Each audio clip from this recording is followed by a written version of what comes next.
Hi, my name is Steve Fulton. This is Real Magic Review, and this is Stasis by Jambor.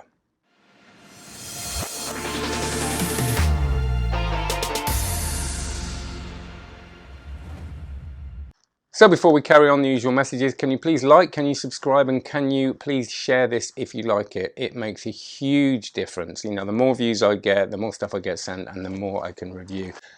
Can you check out cardmagiccourse.com? It is my online card magic course. It has got over 200 videos now, and I've just done something a little bit radical, which is I did my first lecture in years the other day, and I'm going to start lecturing again. So if you do want me to come lecture at your club, do get in touch. But instead of creating a DVD, and I don't want to sell loads of stuff at my lectures, I'm trying to lecture out of, you know, the desire to teach rather than the desire to sell. But I wanted to create a DVD for the lecture I was doing so people can actually go home and learn the stuff in their own time. But I decided to create an online course.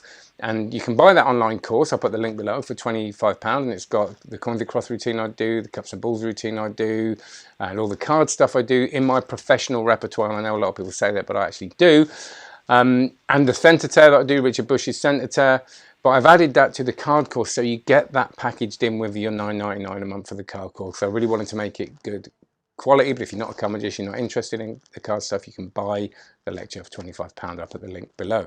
So like many of us, I was very intrigued by this. I think it's because I like this kind of effect. I like this, I've talked about this a great deal, I'm not going to bang on about it, but it's based on tensegrity, which is from The Art of Astonishment. I always quote The Art of Astonishment books for those kind of tricks that are just a bit off kilter. They kind of make that they've got a surreal look about them. And I've reviewed Josh Jay's Balance, which this clearly as well owes a debt to. And this is all referenced on it, so it's no secret. But there is a difference with this. So first of all, if you haven't seen it, check out the trailer. It's an impossible balance. We've also had, there was the eye balance, I think it was, which was the phone balance from Mark Elsden. So there's been a lot of this stuff. The difference here, I think, and I'm not an expert on these tricks, is that it uses borrowed objects, which is great. It's close up, as Josh Jay's isn't. And it's kind of, it's not angle proof, all right? I'm going to go into this in a minute, but it kind of works, you know, you can do it in a semi-surrounded situation. And it's very, very odd, you know, so and we forget this, we see this kind of thing, but when you get someone, you know, seeing this in front of their eyes, and that's the other thing, it's in their hands, they can actually hold it, it adds a different thing, it adds like a sort of, almost like a childlike quality to it. So it's a difficult one to review. Well, it's not difficult, but whether you like it or not is going to be based on whether you like the effect. But whether you like the effect, you might be surprised, because it's one of those things, when you learn these balance things, like Josh Jay's Balance, and you sometimes forget how powerful it is, because you learn it and you go, oh, right, and it's always quite a simple answer, even though it's not, I don't think it is simple in construction. It hasn't been a simple process arriving at where they've got with it, or where Jambor's got with it, because it does feel like there's some thought gone into this. But when you do learn this, you kind of get a bit of a feeling sometimes of, am I going to get away with it? And you do, and when you get that, you sometimes forget how the people seeing it are going to feel. So my opinion was really high on this, and then when I learned it, I was like, is this going to go down well? And then when I did it, it did. So the first thing to say is it does go down well with people. People really like it. And like I say, it's that childlike quality of kind of holding something, especially if you get them to hold it, which you can't with all the effects, but with the main one that you see on the trailer, you can. I will say that it is very accurate to the trailer. It is what you see on it. You can do all that stuff. There is a bit on the trailer where he takes a drink and puts it on there, and it makes it look like you can put something super heavy on there. That's all. It has to be fairly light-ish. But saying that, heavier than you think. I mean, I've just balanced a Rubik's Cube.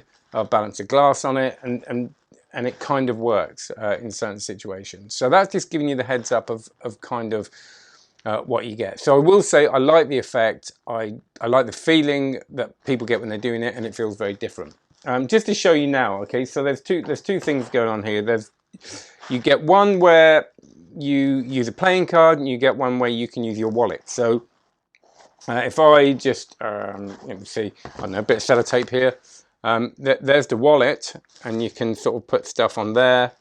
I mean, that's no effort whatsoever. And it looks cool, doesn't it? You know, and you can actually, you know, show that pretty clearly.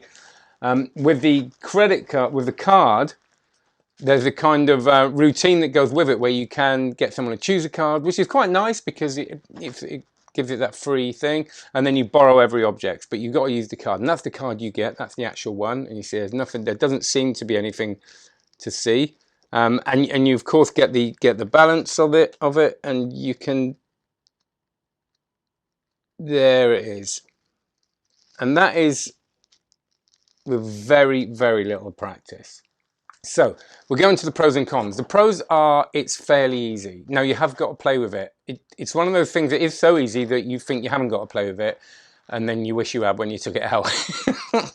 It speaks of experience. There's a couple of things that we'll go into with the challenges of it. But this say, even though it's easy, have a really good play with it. Get the flow of it. Get an idea of what it feels like in your hands. It's well made, this. That's going to last you. But what's really nice is that, oh, what was he called? Clay. Thank you, Clay. Clay, who's been making these up in the abstract effects place, has been, it shows you how to make it. So even though it's really well made, you can make your own afterwards, which I really like. And, you know, people say, I've had a few comments saying, oh, why would I buy that? I can make it up myself. Well, that's kind of the point. That's a good thing, all right? Then you're not reliant, once you've bought it, on having to keep buying other versions of the product. So that's a really good thing. Remember, you're buying the idea, you're buying the thinking that goes into this, and you're buying the effect. And then after you've bought it, you've got the ability with a tutorial to make them up yourself, which is great, you know, brilliant. There's not really any art thing. This is pretty much ready to go out the box. I had to do one thing that took me about 5 seconds. But you can, you know, take this out of this lovely box and perform it. So the tutorial's really good. The other brothers, the Darrells, are really enthusiastic. They always are so enthusiastic about the product. And that's why I think it started Abstract Effects. It seems to be this thing of we want to get the products that we're really passionate about and put them out there. And they all have a bit of an original feel to them, which is really good. So the tutorial is really in-depth. It shows you all you need to know. And it's good, nice to watch, which I think that makes a difference. You know, you want, some tutorials are like pulling teeth, aren't they? So there's a lot you can do with it, and it's fun to play with. And there's a quote on the trailer with Chris Kenner saying, I can't stop playing with it, and it does feel a bit like that. Once you get it, you realize it's almost too easy in the way that you want it. It's like when I picked up the wallet, just went, boom, there you go. You want to kind of make it like you're doing something. But that could be deceptive, and it may sort of turn you off doing it. So, you know, when you see that trailer and you think that's good, that is kind of what you get. And it is, like I said about Josh J's balance, it's a great photo opportunity, this. You know, the fact you can get someone holding it and get a photo, maybe reviewing it, the social media, all that stuff, it kind of ticks both boxes. So there's a lot there that I like. The challenges of it, I suppose, are the fact that, which I'm okay with because I've got plenty of them, is it's not a routine. Yes, they give you a routine with it, and I'm sure we can build a story around it and all that kind of stuff, but it is a moment. It is something you create. And for some people, this is a bit of a turn off. For me, it isn't. If it feels, the more different it feels like my usual stuff, the better. And it is one of those, okay, we've finished, let's try, I'm just going to try something a minute. And it's just something people are going to remember. You know, they're going to remember when they held the thing, or their friend held the thing with a card and a weird balance, and it just feels totally surreal. And there's an angle thing. Once you learn it properly, it's less angly than you think. You've got to trust it. You've got to trust the fact that when you hold this, people aren't really suspecting what you know. So when I first did it a couple of times, I would kind of put it down and I'd kind of be a bit hidey about it. And then I watched it on video and realized I didn't have to be, because people aren't, they're seeing the whole picture.